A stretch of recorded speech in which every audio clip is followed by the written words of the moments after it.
नमस्कार, स्वागत है आपका एबीपी गंगा में। मैं अवधेश 11 की गर्जना की शुरुआत करते हैं। निकाय चुनाव में मिली हार के बाद एक्शन में मायावती हैं। बीएसपी अध्यक्ष मायावती हार की समीक्षा करेंगी। 18 मई को बसपा प्रमुख मायावती पार्टी कार्यालय पर समीक्षा करने जा रही हैं। बैठक में सभी कोऑर्डिनेटर और जिला अध्यक्षों को बुलाया जाएगा।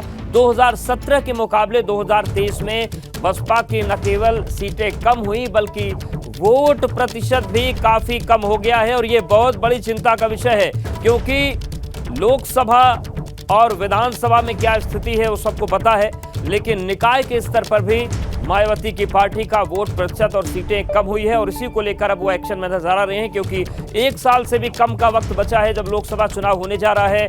बीएसपी अध्यक्ष मायावती हार की समीक्षा करेंगी। 18 मई को बसपा प्रमुख मायावती पार्टी कार्यालय पर समीक्षा करेंगी और बैठक में सभी कोऑर्डिनेटर और जिला अध्यक्षों को बुलाया गया है। 2017 के मुकाबले 2023 में बसपा की न केवल सीट कम हुई बल्कि वोट प्रतिशत भी काफी कम हुआ है।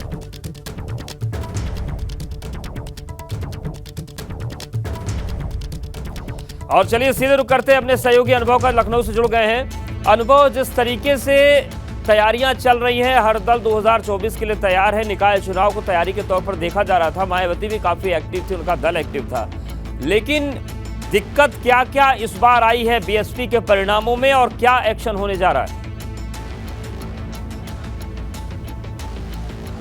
देखिए, बिल्कुल निकाय चुनाव के जब परिणाम सामने आए तो बीजेपी की तो सीटें भी बढ़ी, वोट प्रतिशत भी बढ़ा और अब बीजेपी की अगर हम बात करें तो वो लोकसभा चुनाव की तैयारियों में जुट गई। लेकिन बहुजन समाज पार्टी की अगर बात करें तो बहुजन समाज पार्टी 2017 में उसके 2 मेयर जीते थे, पर इस बार क्या हुआ? इस बार वो दोनों सीटें मेरठ की भी हार गए और फिर अलीगढ़ भी हार गए, तो वहाँ पर नुकसान हो गया। इसके अलावा पार्षदों की संख्या कम हो गई, नगर पालिका अध्यक्षों की संख्या भी कम हो गई, सदस्यों की भी कम हो गई, नगर पंचायत में भी सीटें कम हो गई और वहाँ सदस्यों की भी जो सीटें थी वो कम हो गई। यानी जो भी चुनाव हुए हर पद पर कहीं ना कहीं बहुजन समाज पार्टी को नुकसान हुआ है और अब इसी की समीक्षा करेंगी खुद बीएसपी सुप्रीमो मायावती। 18 तारीख को 18 मई को उन्होंने एक रिव्यू मीटिंग यानी हम कहें समीक्षा बैठक बुलाई है जो पार्टी कार्यालय पर होगी।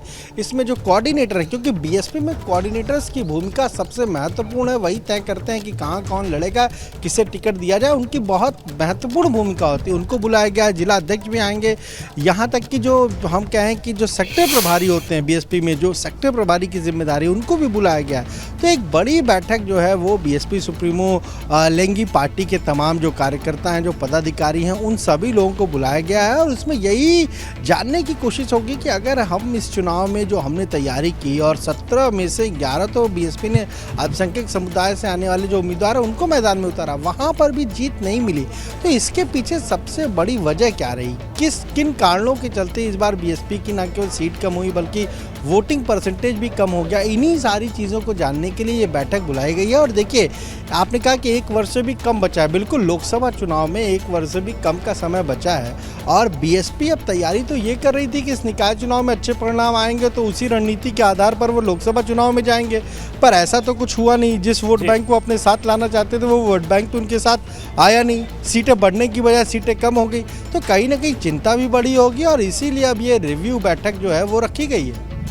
बिल्कुल। और अनुभव, जिस तरीके से ये पूरी कार्यप्रणाली चल रही थी, हालांकि विपक्ष में सबको झटका लगा है और इन सब के बीच अब देखने वाली बात होगी कि क्या तस्वीर आगे बनती है। शुक्रिया आपका हमारे साथ जुड़ने के लिए और अपडेट्स को देने के लिए। और चलिए बात करते हैं भारतीय जनता पार्टी की।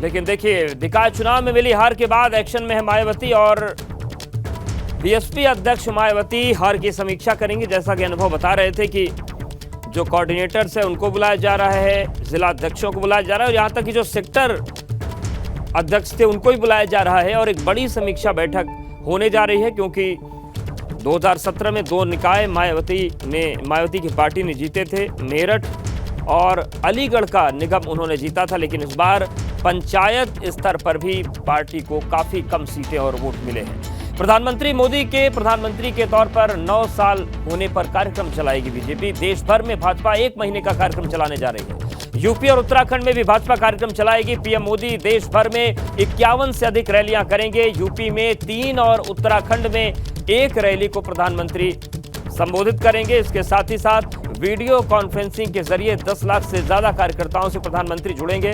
तो प्रधानमंत्री के तौर पर 9 साल पूरे होने पर बीजेपी एक वृहद कार्यक्रम चलाने जा रही है और इसको 2024 के चुनाव से भी जोड़कर देखा जा सकता है। ये एक बड़ा जनसंपर्क होगा, कार्यकर्ताओं को बूस्ट किया जाएगा, जनता से भी जुड़ने की कोशिश होगी। तो 2024 के शुरुआती महीनों में ही चुनाव होगा और इन सब के बीच देखिए 9 साल प्रधानमंत्री के पूरे हो गए हैं और इसको लेकर एक बहुत बड़ा कार्यक्रम बीजेपी करने जा रही है। देश भर में 1 महीने का कार्यक्रम चलेगा। 51 से अधिक रैली करेंगे प्रधानमंत्री नरेंद्र मोदी। यूपी उत्तराखंड की बात करें तो यहां पर 3 रैली यूपी में और 1 रैली उत्तराखंड में हो सकती है। और चलिए अब इस पूरी तैयारी पर बात कर लेते हैं। दिल्ली से हमारे साथ अविनाश जुड़ गए हैं, लखनऊ से अनुभव जुड़े हुए हैं और विनोद हमारे साथ देहरादून से है। अविनाश, सबसे पहले आपके पास आ रहे हैं, किस तरीके का मास्टर प्लान बनाया जा रहा है, क्या तैयारी है बीजेपी की, कब से कार्यक्रम शुरू होंगे? उद्देश्य अगर बात करें 30 मई से लेकर के 30 जून तक का समय निर्धारित किया गया है, जब भारतीय जनता पार्टी तमाम सारे कार्यक्रमों के जरिए आम लोगों तक पहुंचने की कोशिश करेगी। अगर बात करें तो इस कार्यक्रम में की कई रूपरेखाएं तैयार की जा रही है और सभी प्रदेश अध्यक्षों को यह कहा गया है कि 16, 17 और 18 मई को अपने अपने प्रदेश में कार्य समिति बुलाएं और इसमें तैयारियां किस तरीके से प्रदेशों में की जा सकती है इसको लेकर के मंत्रणा करें और इसका पूरा रूपरेखा तैयार करें। इसके साथ साथ अगर बात करें जब कार्यक्रम की शुरुआत होगी तो सभी राज्यों में जहां पे भारतीय जनता पार्टी की सरकार है वहां के मुख्यमंत्री, उप मुख्यमंत्री, ये तमाम सारे जो मंत्री हैं वो प्रेस कॉन्फ्रेंस भी करेंगे। लोकसभा के स्तर पे अगर बात करें तो केंद्रीय मंत्री और इसके अलावा सांसद वहां पे तमाम सारी रैलियों को भी संबोधित करेंगे। प्रधानमंत्री नरेंद्र मोदी 51 बड़ी रैलियों को संबोधित करेंगे इस पूरे 1 महीने के अंदर, जिसमें अगर बात करें तो उनकी शुरुआत जो होगी यानी कि 30 मई को जब प्रधानमंत्री नरेंद्र मोदी के कार्यकाल के 9 साल पूरे होंगे तो उस दिन एक रैली को संबोधित करेंगे। और ये रैली जो आयोजित कराया जा रहा है ये चुनावी राज्य में आयोजित कराने की बीजेपी रणनीति तैयार कर रही है, जिसमें मध्य प्रदेश, राजस्थान, छत्तीसगढ़ और तेलंगाना में विधानसभा चुनाव होने हैं। तो इन्हीं में से एक राज्य में प्रधानमंत्री की रैली होगी जहां से प्रधानमंत्री इस पूरे कार्यक्रम की शुरुआत करेंगे और उसके बाद पूरे ये महीने भर कार्यक्रम चलेगा।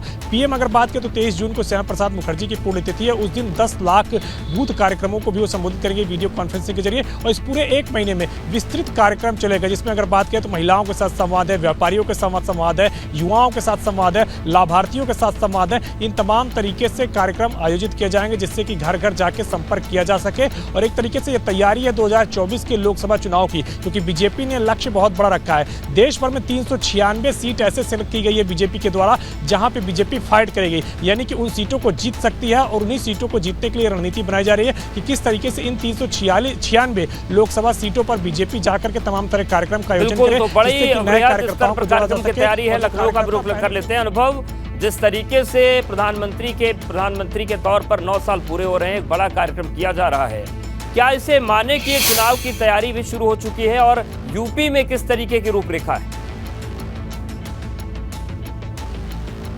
देखिए, बीजेपी के लोग तो यही कहते हैं कि वो 365 दिन काम करते हैं, 24 घंटे काम करते हैं और अभी निकाय चुनाव के परिणाम आए और उसके तुरंत बाद अब बीजेपी जो है वो लोकसभा चुनाव की तैयारियों में जुट रही है। 30 मई से लेकर 30 जून तक ये 1 महीने जो पूरा हम कहें महासंपर्क अभियान चलाया जाएगा और उसमें तमाम सारे जो सांसद हैं वो जाएंगे, जो लोकसभा प्रभारी है वो जाएंगे, विधायक जाएंगे, हर एक लोग जाएंगे और वो जो जनता है उनसे मिलेंगे, संवाद करेंगे, केंद्र सरकार की 9 साल की उपलब्धियों को भी बताएंगे। इसके अलावा जो हम कहें कि जो क्षेत्र की और ज़िले की जो कार्य समिति है वो भी होनी है, तो उसके लिए कहा गया कि 25 मई तक उसको कर लें, क्षेत्र भी कर ले और ज़िला भी कर ले और उसके बाद फिर आगे इन कार्यक्रमों में बहुत तेज़ी देखने को मिलेगी। जिस तरीके से प्रधानमंत्री नरेंद्र मोदी पूरे 1 महीने में 51 रैलियां करेंगे तो उसमें माना जा रहा है कि 6 रैलियां जो हैं वो उत्तर प्रदेश में भी हो सकती है, क्योंकि 6 क्षेत्र हैं और अगर समय नहीं मिलता है तो कम से कम 3 रैलियां तो प्रधानमंत्री नरेंद्र मोदी की इस उत्तर प्रदेश में होंगी। इसके अलावा पार्टी के राष्ट्रीय अध्यक्ष JP नड्डा, उनकी भी रैली होगी,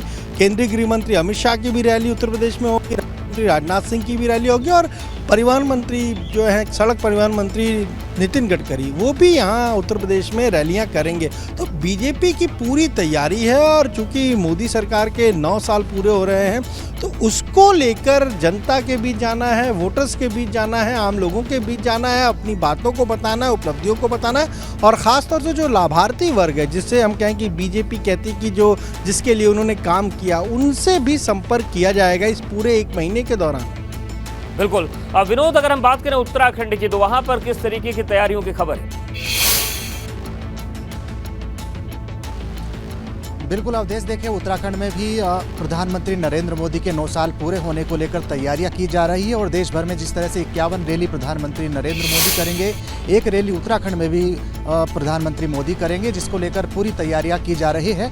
और आज मुख्यमंत्री पुष्कर सिंह धामी और भाजपा प्रदेश अध्यक्ष महेंद्र भट्ट की मीटिंग होनी है। उस मीटिंग में तमाम कार्यक्रम की रूपरेखा तैयार होगी और अगले सप्ताह भारतीय जनता पार्टी की जो प्रदेश कार्य समिति की बैठक है, उसको बैठक को बुलाया गया है। उसमें पूरे कार्यक्रम को लेकर रूपरेखा तैयार की जाएगी और जिस तरीके से 9 साल केंद्र सरकार के हुए हैं, तो उसको लेकर भारतीय जनता पार्टी संगठन की तरफ से पूरी तैयारियां की जा रही है। निश्चित तौर पर ये एक बूस्ट करने का भी काम होगा, क्योंकि 2024 के शुरुआती साल में ही लोकसभा चुनाव होने हैं और भारतीय जनता पार्टी खुद दावा कर चुकी है कि इस बार भी 5 सीट भारतीय जनता पार्टी जीतेगी। तो ऐसे में जिस तरीके से प्रधानमंत्री नरेंद्र मोदी की रैली उत्तराखंड के कहाँ होगी, अभी रूपरेखा के बाद ही ये फाइनल हो पाएगा कि आखिरकार देहरादून में होगी या फिर कुमाऊं के किसी क्षेत्र में होगी। तो उसको लेकर पूरी तरह से रणनीति तैयार की जा रही है और भाजपा प्रदेश कार्य समिति की बैठक अभी अगले सप्ताह संगठन की ओर से बुलाई गई है, जिसमें पूरे कार्यक्रम की रूपरेखा तैयार होगी। और खास तौर पर चाहे मुख्यमंत्री पुष्कर सिंह धामी हो या धामी सरकार के तमाम मंत्रीगणों की ड्यूटी अलग अलग क्षेत्रों में लगाई जाएगी। और जिस तरह से 9 साल में बिल्कुल, यानी कि 9 साल पूरे होने पर एक वृहद जनसंपर्क अभियान चलेगा। बड़ी तैयारी सियासी तौर पर बीजेपी के देखने को मिलेगी। आप तीनों का बहुत शुक्रिया हमारे साथ जुड़ने के लिए, पूरी जानकारी देने के लिए। उत्तराखंड में 4 धाम में दर्शन के लिए श्रद्धालुओं की भीड़ उमड़ रही है। एक दिन में 48,000 से अधिक श्रद्धालु दर्शन कर रहे हैं। अब तक 4 धाम यात्रा में दर्शन करने वाले यात्रियों का आंकड़ा 7,74,000 पार हो चुका है। पर्यटन विभाग की रिपोर्ट के अनुसार शुक्रवार को चारों धाम में 48,326 श्रद्धालुओं ने दर्शन किए। इनमें केदारनाथ धाम में 17,004, बद्रीनाथ धाम में 12,830, गंगोत्री में 9,234 और यमुनोत्री में 9,248 यात्रियों ने दर्शन किए। हालांकि जो कुल आंकड़ा अब तक आया है वो हम आपको बता रहे हैं। केदारनाथ में अब तक 2,70,000, तो वहीं बद्रीनाथ में 2,09,000, गंगोत्री यमुनोत्री में 2,90,000 से ज्यादा श्रद्धालु अब तक दर्शन कर चुके हैं। इधर केदारनाथ के लिए प्रशासन ने फिलहाल नए रजिस्ट्रेशन पर 25 मई तक रोक लगा दी है। पहले ये रोक 14 मई तक लगाई गई थी। तो चारों धाम में जो यात्रियों का क्रम है वो चल रहा है, दर्शन पूजन चल रहा है। केदारनाथ धाम में एक बार फिर से बर्फबारी शुरू हो गई। लगातार मौसम खराब रहने से केदारनाथ धाम की यात्रा प्रभावित हो रही, जिसकी वजह से धाम में पहुंचने वाले श्रद्धालुओं की संख्या लगातार कम होती जा रही है। मई महीने में 15 दिन हो चुके हैं, लेकिन धाम में बर्फबारी का दौर जारी है। आज भी केदारनाथ धाम में बारिश के साथ बर्फबारी की चेतावनी जारी की गई है। इधर केदारनाथ में 15 मई तक नए रजिस्ट्रेशन पर रोक लगी थी, जिसे बढ़ाकर अब 25 मई तक कर दिया गया है।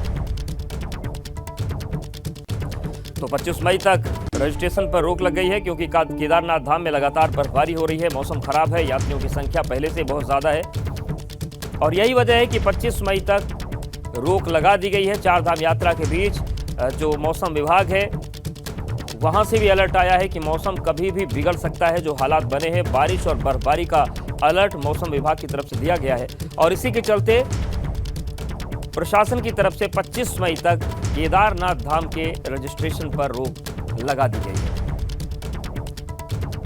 तो 4 धाम यात्रा में जिस तरीके से मौसम इस बार बना हुआ है, उसमें दिक्कतें लगातार बरकरार हैं। 25 मई तक रजिस्ट्रेशन नहीं होंगे।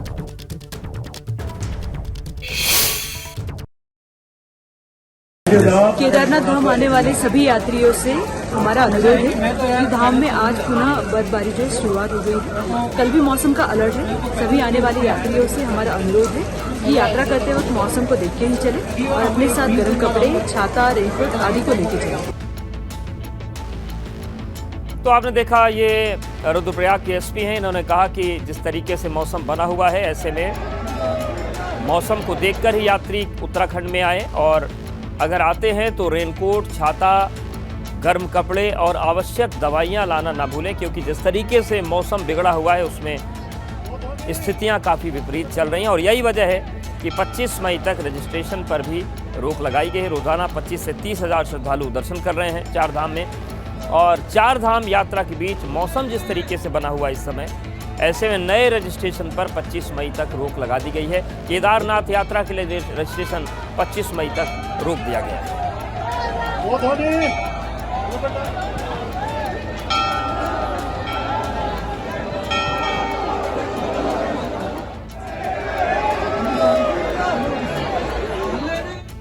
और बात करते हैं बदायूं की, जहां पर जमीन विवाद में दो पक्षों में मारपीट हो गई। मारपीट में महिला समेत 3 लोग घायल हो गए। मारपीट का वीडियो सोशल मीडिया पर वायरल हो रहा है। दुकानों का निर्माण का विरोध करने पर दो पक्षों में मारपीट हो गई। उझानी कोतवाली क्षेत्र के मोहल्ला गंज शहीदा का ये मामला है। आप देखिए किस तरीके से दो पक्ष आपस में भिड़ गए।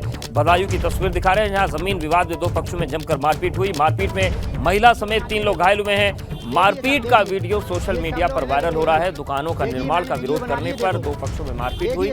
उझानी कोतवाली क्षेत्र के मोहल्ला गंज शहीदा का ये पूरा मामला। देखिए सर, देखिए ये सब मार रहे हैं। देखिए देखिए मैंने वीडियो बना लिए। देखो देखिए सर, देखिए ये सब लोग मेरे देखिए। देखिए मैंने वीडियो बना लिए। देखो देखिए सर, देखिए ये सब लोग मेरे देखिए। देखिए मैंने वीडियो बना लिए। देखो देखिए सर, देखिए ये सब लोग मेरे देखिए। देखिए मैंने वीडियो बना लिए। देखो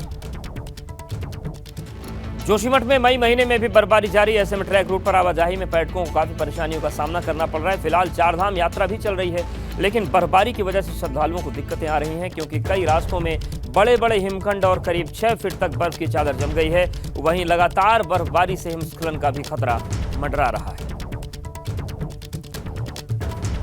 तो मौसम किस तरीके से बदला, आप देखिए हर जगह उसका असर है। जोशीमठ में मई महीने में बर्फबारी जारी है। ऐसे में ट्रैक रूट पर आवाजाही में पर्यटकों को काफी परेशानियों का सामना करना पड़ रहा है। फिलहाल 4 धाम यात्रा भी चल रही है, लेकिन बर्फबारी की वजह से श्रद्धालुओं को दिक्कतें आ रही हैं, क्योंकि कई रास्तों में बड़े बड़े हिमखंड और करीब 6 फीट तक बर्फ की चादर जमी है। लगातार बर्फबारी से हिमस्खलन का भी खतरा मंडरा रहा है।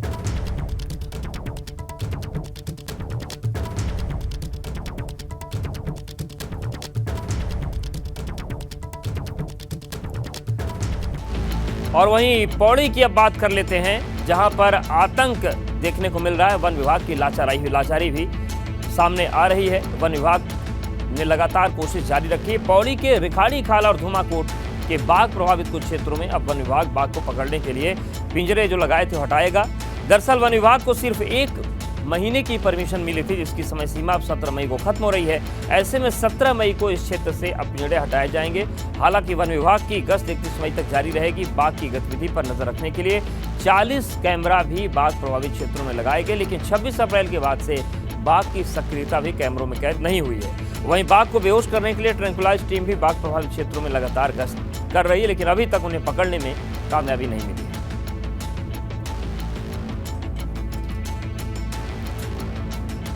तो विभाग को केवल 17 मई तक अनुमति थी। 17 के बाद ये पिंजरे हटाने पड़ेंगे। बाघ प्रभावित क्षेत्रों में 40 कैमरे भी लगाए गए थे, लेकिन वहां पर भी कोई हलचल चहलकदमी बाघ की नजर नहीं आई है।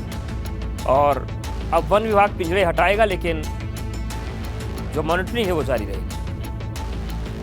पहली अनुमति हमें ग्राम डल्ला में मिली थी, वो दिनांक 17/4/2023 को मिली थी। वह 17 मई को ख़त्म हो जाएगी। तो उसके पश्चात जो है हम लोग वहाँ से पिंजरा हटाने का कार्य करेंगे। और जो ग्राम भेड़गांव में हमें अनुमति मिली थी वो 1 मई को मिली थी। तो हम 30 मई तक वह पिंजरा वहाँ तक लगाए रखेंगे। हमारे पास मोर देन 80 फोटोग्राफ्स हैं, जिसमें ग्राम डल्ला वाले क्षेत्र में 2 यूनिक टाइगर्स कैप्चर हुए, लेकिन 27 अप्रैल के बाद कोई टाइगर कैप्चर नहीं हुआ है। और ग्राम भेड़गांव है, वहाँ 1 unique tiger capture. ABP Ganga, खबर आपकी, जुबान आपकी।